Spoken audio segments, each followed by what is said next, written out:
Hello everyone, कैसे हो आप। आज मैं आपके लिए लेकर आई हूँ बहुत ही टेस्टी क्रिस्पी स्नैक्स की रेसिपी, जिसे आपने कभी इस तरीके से बनाकर नहीं खाया होगा।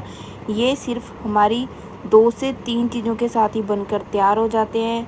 जब भी कोई गेस्ट घर पर आ जाते हैं तो अचानक से हमें बहुत ज़्यादा टेंशन हो जाती है कि हम घर पर ऐसा क्या बनाएं जो सबको पसंद आए। लेकिन इस तरीके से बने हुए स्नैक्स सबको पसंद आएंगे। 100% टेस्टी क्रिस्पी ये बनकर तैयार होंगे। आप इसे किसी भी टाइम बनाकर तैयार कर सकते हो। तो चलिए वीडियो को हम स्टार्ट कर लेते हैं। वीडियो को फुली वॉच कीजिएगा, तभी आप सभी स्टेप्स को ईजिली समझ पाओगे।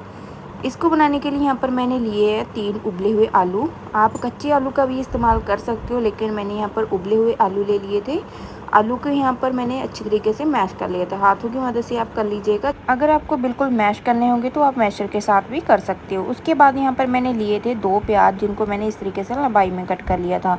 आप अपने हिसाब से यहाँ पर कोई भी सब्ज़ी ऐड करना चाहते हो, कोई भी आपको पसंद हो तो आप अपने हिसाब से कर सकते हो। यहाँ पर मैंने जो मेरे पास थी सब्ज़ी, यहाँ पर मेरे पास 2 गाजर थी, मैंने वो डाल दी, प्याज डाल दिए और हरी मिर्च डाल दी थी टेस्ट के अकॉर्डिंग, क्योंकि बच्चों के लिए बना रहे हैं तो बच्चों को ज़्यादा स्पाइसीनेस पसंद नहीं होती है। ज़्यादा स्पाइसी बच्चे खाना भी पसंद नहीं करते हैं। आप अपने टेस्ट के अकॉर्डिंग हरी मिर्च वगैरह डाल सकते हो। अगर आपने इसमें इस तरीके से बेसन डालना हो तो आप बेसन भी डाल सकते हो। लेकिन यहाँ पर मैंने क्या किया, इसमें मैंने डाल दी यहाँ पर ब्रेड। 3 से 4 ब्रेड आपको चाहिए, आपको ज़्यादा ब्रेड भी नहीं चाहिए। कई बार हमारे पास चाय के साथ जब हम खाते हैं ब्रेड सुबह के, तो उसके साथ हमारे पास ब्रेड बच ही जाती है। तो आप इस तरीके से स्नैक्स में इन ब्रेड को डालकर इन स्नैक्सों को रेडी कर सकते हो। इतने परफेक्ट स्नैक्स बनेंगे कि आपको एक्स्ट्रा कुछ भी डालने की ज़रूरत नहीं पड़ेगी। जैसे कॉर्नफ्लावर हो गया या फिर कोई और चीज़ डालने की, जैसे हमें रहता है कि इसमें और कुछ चीज़ें डालनी पड़ेगी, तो सिंपली आप इसमें ब्रेड डालिए और टेंशन ख़त्म। इस तरीके से इसमें मैंने डाल दिया था अदरक लहसुन का पेस्ट। आप बारीक बारीक कट करके इसमें डाल सकते हो सभी चीज़ों को, लेकिन मैंने यहाँ पर पेस्ट डाल दिया था। चाट मसाला डाल दिया था 1 चम्मच और नमक डाल दिया था टेस्ट के अकॉर्डिंग।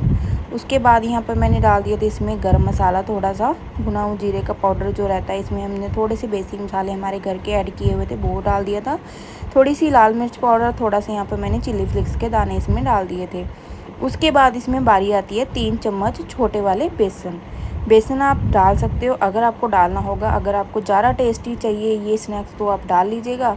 अगर आपको इसी तरीके से ब्रेड के साथ ही खाने होंगे तो आप सिंपली ब्रेड के साथ भी इन्हें बना सकते हो। फिर भी हमारे ये स्नैक्स बहुत ही बढ़िया बनेंगे और आपको पसंद भी बहुत ही ज़्यादा आएंगे। इस तरीके से अगर आपके पास चाट मसाला ना हो तो आमचूर पाउडर या फिर थोड़ा सा आप नींबू का रस इसमें डाल सकते हो। अगर आपको ज़्यादा चटपटा पसंद हो तो ही डालिएगा। अगर इसी तरीके से खाना पसंद करते हो तो कोई बात ही नहीं है, इसी तरीके से खा सकते हो।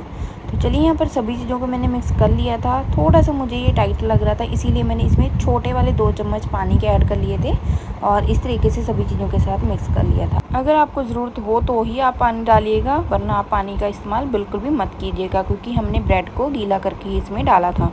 और यहाँ पर बारी आती है शेप की। शेप आप अपने मन के हिसाब से कोई भी देना पसंद करते हो दे सकते हो। ऐसा कुछ नहीं है कि जो शेप के मैंने इन्हें बनाया है उसी शेप के आपको बनाने होंगे। इस तरीके से आप टिक्की बना लो, या फिर आप इसे थोड़ा सा इसी तरीके से जैसे हम पकौड़े बनाते हैं उस तरीके से बना सकते हो, भजिया जैसे होता है। या फिर आप इस तरीके से इन्हें गोल भी बना सकते हो। बिल्कुल हल्के हाथों से आप इन्हें गोल कीजिएगा।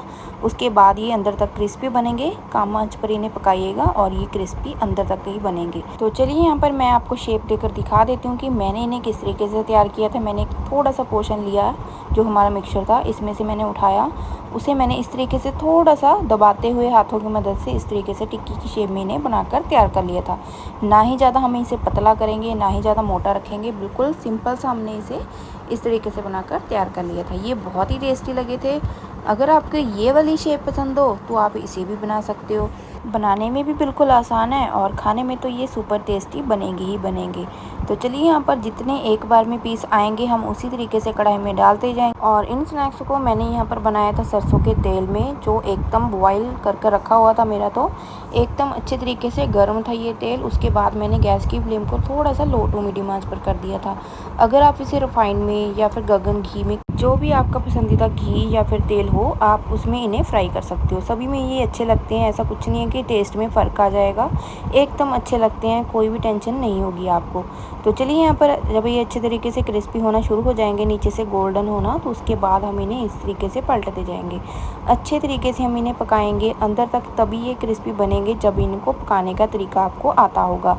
कोई भी स्नैक्स वगैरह हम बनाते हैं या फिर आलू के स्नैक्स हो गए या फिर हम किसी और चीज़ के स्नैक्स बनाते हैं, अगर आप उन्हें इसी तरीके से फटाफट से फ्राई कर लेते हैं ना, तो अंदर से कच्चे रह जाते हैं, जो खाने में बिल्कुल भी अच्छे नहीं लगते हैं।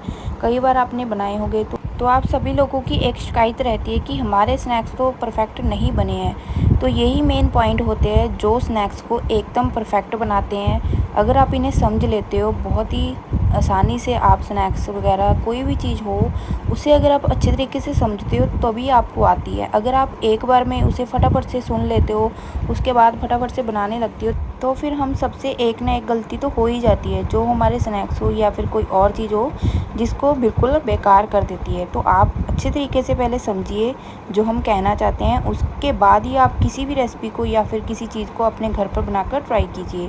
तो उसके बाद आप देखिएगा कि आपको 100% टेस्टी रिज़ल्ट मिलेगा हर एक चीज़ का। तो आपको बहुत ही ज़्यादा मज़ा भी आएगा और दूसरी बार आपका मन भी होगा कि हम उस रेसिपी को दोबारा बनाकर खाएँ। इसी तरीके से आप कोई भी चीज़ को वेस्ट मत होने दीजिएगा। आप बहुत ही आसान तरीके से इस रेसिपी को अपने घर पर एक बार बनाकर ज़रूर ट्राई कीजिएगा। उसके बाद आपका मन होगा कि हम हर बार इसी स्नैक्स को दोबारा बनाकर खाएं। तो चलिए फिर इस तरीके से मैंने यहाँ पर टोमेटो केचप के साथ इन्हें सर्व कर लिया था। आपकी जो भी इच्छा हो, आप कोई भी सॉस खाना पसंद करते हो या फिर ग्रीन सॉस या फिर टोमेटो केचप या फिर कोई और सॉस हो गया, मेयोनीज़ होगी, जो भी आपको पसंद हो आप उसके साथ इन स्नैक्सों को एंजॉय कर सकते हो। और इस तरीके से बने हुए स्नैक्स सभी को पसंद आते हैं, चाहे बच्चे हों चाहे हो बुजुर्ग, कोई भी मेंबर हो घर का, सभी खा लेंगे। कोई ऐसा नहीं बोलेगा कि हाँ ये स्नैक्स हमें नहीं खाने हैं, क्योंकि बनाने में बहुत ही ज़्यादा आसान है। आपको कोई चीज़ बाहर से नहीं लानी होगी, एकदम परफेक्ट स्नैक्स आप घर पर ही तैयार कर सकते हो। अगर आपको आज की रेसिपी थोड़ी सी भी अच्छी लगी हो, अगर मेरी मेहनत आपको थोड़ी सी भी पसंद आई हो, तो प्लीज़ लाइक शेयर चैनल को ज़रूर सब्सक्राइब कर लीजिएगा, ताकि मेरी जो भी नई नई रेसिपी आए वो आपके पास सबसे पहले पहुंच जाए और आप उस रेसिपी को सबसे पहले अपने घर पर बनाकर अपने बच्चों और फैमिली के साथ ज़्यादा से ज़्यादा टाइम स्पेंड कर पाएँ। Take care and bye bye.